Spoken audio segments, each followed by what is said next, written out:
Tonight, before you drift off, consider this. A recent study found that over 70% of adults feel disconnected from their work, disconnected from meaning, from others, even from themselves. They wake up tired, clock in, scroll through noise, and wonder if this is all there is. But 600 years ago, in a city stitched with quiet canals and woolen smoke, a man sat at his loom and didn't feel that way. He belonged to a guild. The year was 1379, in Ghent. Then one of Europe's great cloth capitals. He was a weaver, not wealthy, not famous, but deeply rooted. His fingers knew the warp and weft like a second language. His eyes traced patterns passed down through generations. His tools had names. His days had rituals. His labor was protected by a brotherhood that prayed with him, negotiated for him, taught him, and buried him. There was no resume, no inbox, no brand to build, and yet there was dignity and safety and meaning.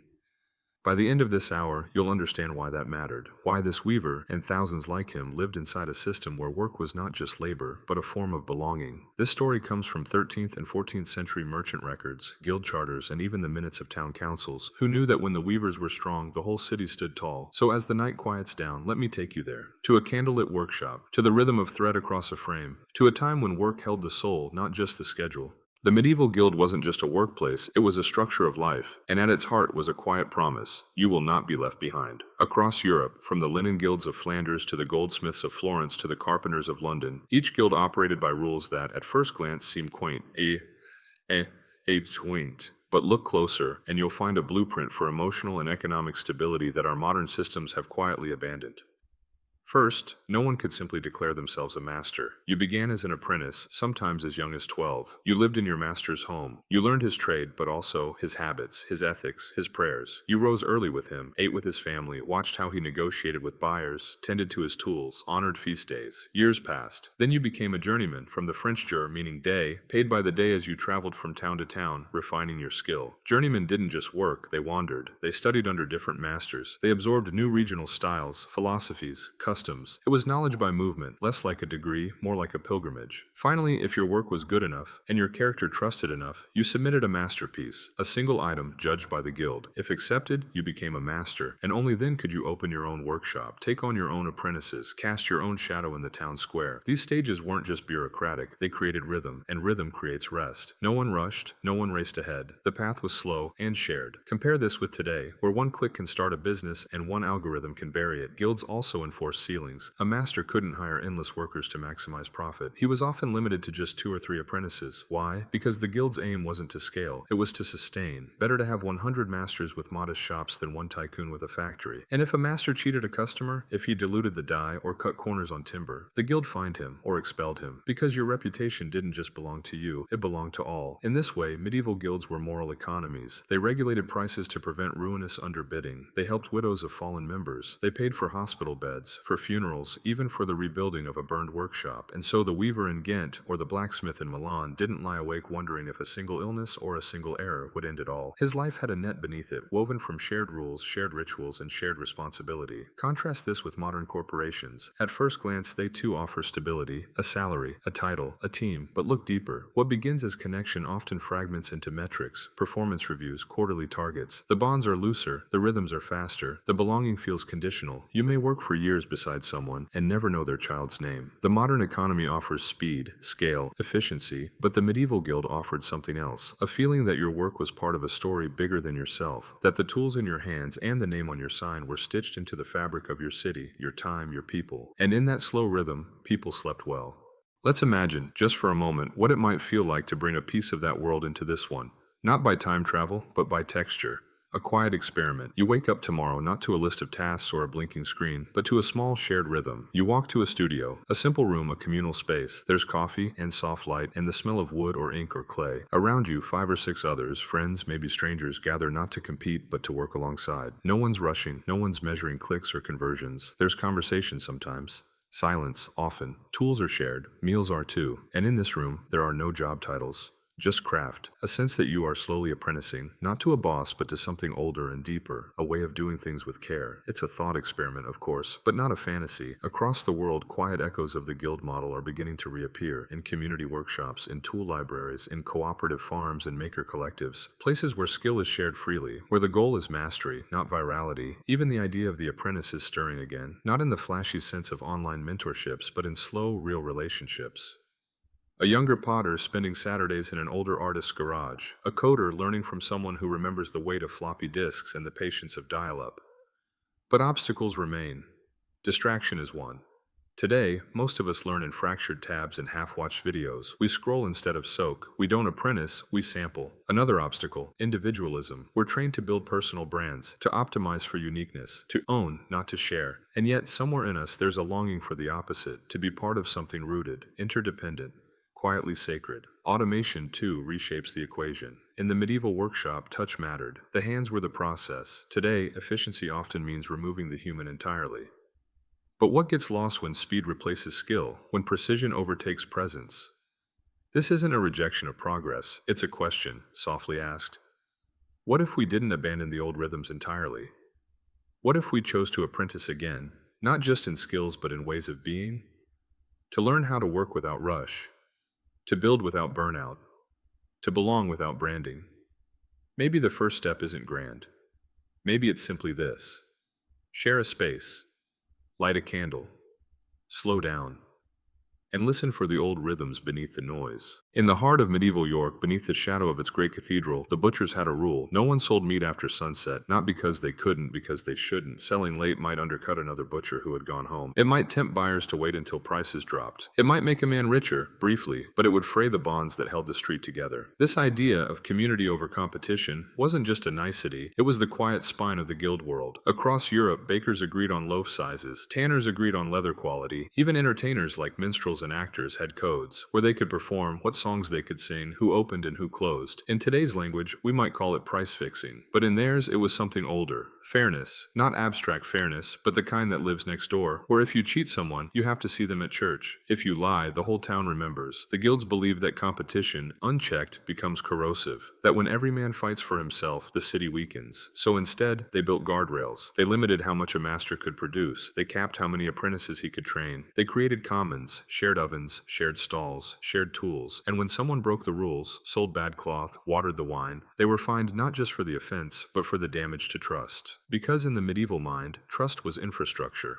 Compare this with today, where corporations chase margins across oceans, where success is often built on outpacing, outbidding, outlasting, where collaboration exists, but often as strategy, not as soul. We live in an age of networking, but not always of neighborliness. Even among freelancers, artists, creators, the very people longing for community, the pull toward personal brand, niche, scale remains strong. We're told there's not enough attention to go around, not enough clients, not enough time. But the guilds told a different story, that when you root yourself in a craft and bind yourself to others who share it, there is enough. Enough food, enough work, enough dignity. Not because the market ensures it, but because you do. And here, the lesson is quiet but clear. You don't need to compete to be seen. You don't need to outshine to have worth. In the guild model, you matter because you show up, because you make things well, because you carry the weight of the whole and let others carry you in return. As the candles burn low and the night deepens, ask yourself gently, what would it feel like to live in a system that didn't ask you to prove yourself every day? What would it feel like to be held instead of ranked? Every morning in medieval Prague, the bell in the stone tower of the goldsmith's quarter rang out, not to rush the craftsman, but to begin the day with blessing. Work began only after a ritual, sometimes a prayer, sometimes a quiet rubbing of hands over tools, passing them through incense, sometimes a gathering in the workshop's threshold where apprentices bowed their heads before entering. It wasn't religion as formality, it was rhythm as meaning, and that difference between routine and ritual is subtle but profound. Today, most of our days begin in routine. A phone screen, a swipe, an inbox already full. The body moves before the mind arrives. But the medieval artisan stepped into his work as one steps into a sacred place, not because he was devout, but because the day itself was treated as something with shape and soul. Guilds structured time around feast days, seasons, and saints' festivals. They often forbade work on certain days, not just Sundays, but feast days specific to their craft. The shoemakers had St. Crispin, the carpenters St. Joseph. Each had their own little calendar of pauses. Even the hours were paced differently. Many guilds followed the rhythm of the canonical hours, matins, lauds, prime, terce. Not all strictly, of course, but enough to create a flow. Work, then rest. Work, then prayer. Work, then community. Contrast this with modern time. We count hours, not moments. We optimize workflows, batch tasks, skip breaks. Productivity becomes its own religion, ritual without reverence. But when every day feels the same, none feels sacred. The guilds remind us that meaning doesn't come from novelty, but from marking time. From saying, this moment is different, this is when we begin, this is when we pause, this is when we lay our tools down, even in the smallest acts, lighting a candle, sharpening a chisel, sweeping the floor, the old craftsman found rhythm, not as superstition, but as a kind of music. Modern life doesn't lack time, it lacks texture. A moment to stand before your work, not as a chore, but as a craft. A space between tasks that isn't filled with scrolling, but silence. A return, however small, to the feeling that the day is a vessel, not a blur. And so tonight, before sleep takes you, consider this. What would it mean to ritualize even one part of your day? To open your laptop with intention, to close it with gratitude, to treat your tools not as burdens, but as partners in something ancient and worthy. The guilds didn't work less, they worked with more ceremony, and in that ceremony, they found calm. In a small Florentine workshop nestled between a baker and a bookbinder, a leatherworker once wrapped his fingers around a wooden awl that had belonged to his grandfather. It was smooth from decades of use, the handle shaped not by design but by skin. Each nick and darkened ridge told a story, of markets braved in the rain, of mistakes made and corrected, of gloves sewn for weddings, funerals, saints' days. In the world of the medieval artisan, tools were not disposable. They were companions, extensions of the hand, yes, but also of the memory. They stayed with you for life. You named them, you mended them, you passed them down like wisdom. To hold a tool was to be tethered, across time, across hands, across generations. Today, in our sleek digital world, we often forget how powerful that tether was. Most tools now are invisible. Apps, software, algorithms, and those that remain physical, phones, tablets, styluses, change so quickly they never grow warm with age. The intimacy between maker and tool has been thinned. But in guild life, touch mattered. Deeply.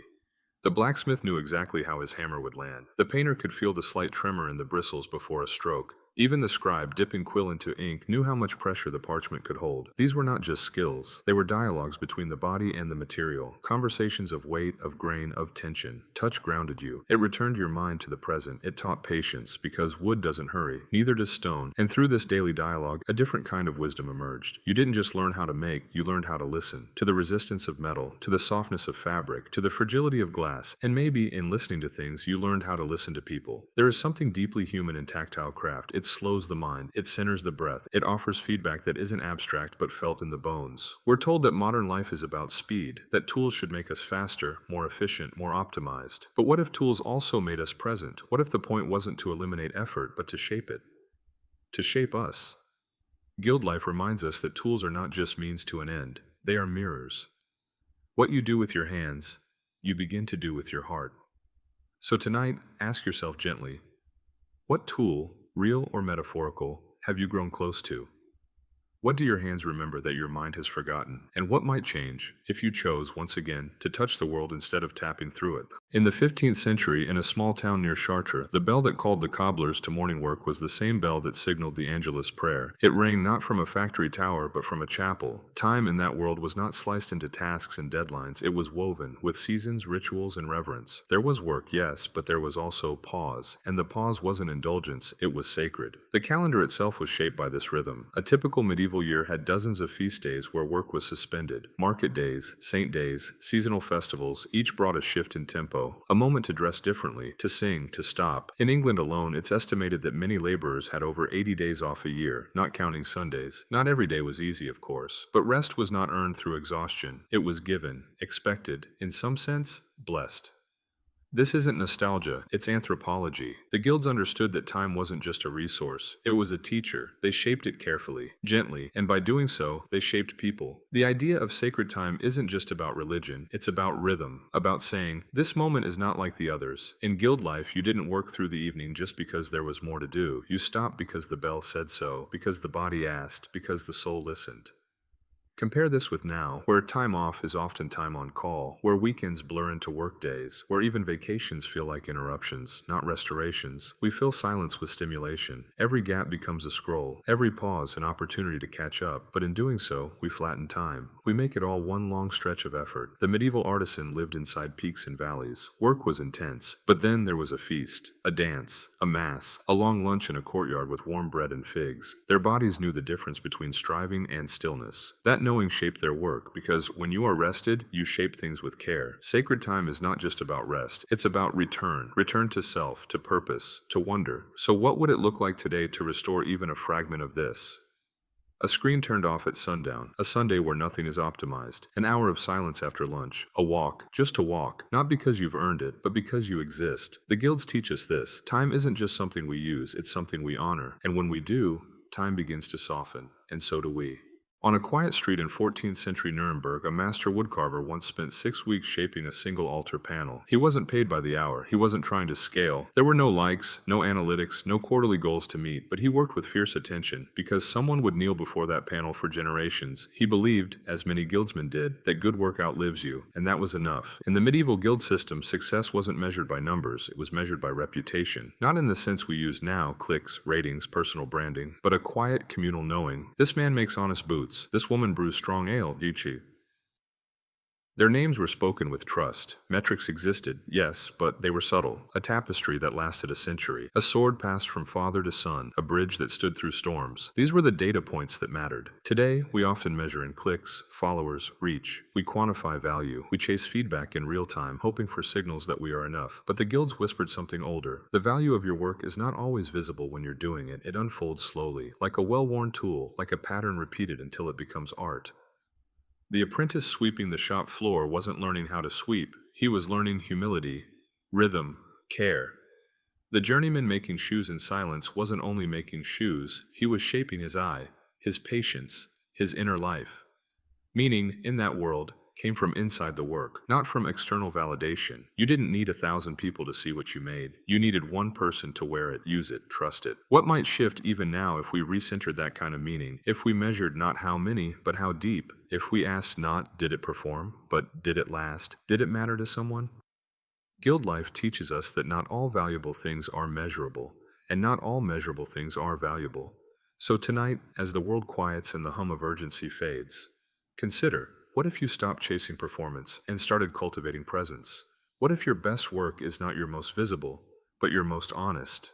And what if meaning isn't something you find, but something you build, one careful gesture at a time? In Siena, in the year 1320, a guild of wool dyers gathered in a stone hall lit by oil lamps. At the meeting's end, a small motion was passed. No dyer in the guild would use ash water anymore. It gave the wool a brighter hue, yes, but weakened the fibers. The cloth would fray too soon. They could have earned more by cutting corners, but they chose not to. Why? Because reputation mattered, because the cloth bore not just the dyer's name, but the city's, because, above all, they believed that work was not just economic, it was moral. This was the essence of the medieval moral economy. It wasn't perfect. There was corruption, of course, pride, exploitation, but within the guilds, there was still a shared assumption that work should serve the common good. Prices weren't always dictated by supply and demand. They were set, in part, by what allowed a man to live with dignity. Wages were debated not by HR departments, but by councils of peers. A master who underpaid could be called before the guild. A merchant who swindled could be blacklisted, not by law, but by collective ethics. Guild charters spoke often of honesty, fairness, and duty, not as marketing, but as obligation, because if your neighbor starved, your success was meaningless. Today, we live in a global economy so large that morality often feels optional or invisible. Who made your shirt? Who picked your food? What promises were broken along the way? We know, and yet we look away, not from cruelty, but from helplessness. The scale of the modern world makes moral clarity difficult. Accountability fades when no one knows each other's name. But the guilds remind us of a different way. One where the economy was small enough to feel, where decisions had faces, where doing the right thing wasn't heroic, it was expected. What would it take to reclaim even a piece of that? A circle of trust, a vow between partners, a shared code, not for profit, but for principle. We don't need to live in the 14th century to live morally. We need only to remember the purpose of work is not just to grow, it's to contribute, not just to win, but to weave ourselves into something larger, steadier, and more just. And so tonight, ask yourself without judgment, when you work, who benefits? When you earn, who is lifted? And when you rest, does the world rest with you? The guilds were not utopias, but they believed in balance, in fairness, in care, and maybe, just maybe, that's enough to begin again. The day is ending in Bruges. Shutters are drawn. The streets, once busy with carts and chatter, fall quiet. A final bell sounds from the Guildhall tower. Not loud, just enough to remind the city it is time. In one small workshop, a candlemaker sets down her tools. She brushes the wax from her fingers, wipes her table, and, before stepping away, whispers a small prayer, the same her mother said, and her grandmother before her. Bless the work of these hands. Let it be enough. This quiet moment, this closing. was once built into every day, and perhaps that is what we miss most now. Not just the craft, not just the community, but the feeling that when the day ends, it has ended. That there is nothing to check, nothing to prove. That your worth is not waiting in the next tab, the next task, the next turn of the algorithm. The medieval guild was many things. Imperfect, yes, but rooted. It offered people a place to stand, a circle to belong to, a rhythm to move within, a reason to work that reached beyond the self. Not everything they built has a place in our world. We live faster now and wider, but deeper? That is still a choice. So perhaps the lesson is not to recreate the guilds, but to remember what they preserved. A life where craft mattered more than scale. Rest was a right, not a reward. Your name meant something, and the people you worked beside were not competitors, but companions. You don't need to change your job. You don't need to quit the world. You need only to start small, with one act of care, one tool well held, 1 hour where you choose presence over performance, one conversation that isn't a pitch. In a world that rewards noise, choose quiet excellence. In a time that celebrates growth, choose depth. Let your day in, let your tools rest, let your body soften into the dark, knowing you are part of something older than hustle, older than metrics, older than fear, a lineage of hands, a rhythm of work, a circle that still waits for you to return. And now, it's time to sleep. Let the candle flicker, let the silence deepen, let the old rhythms sing you to rest.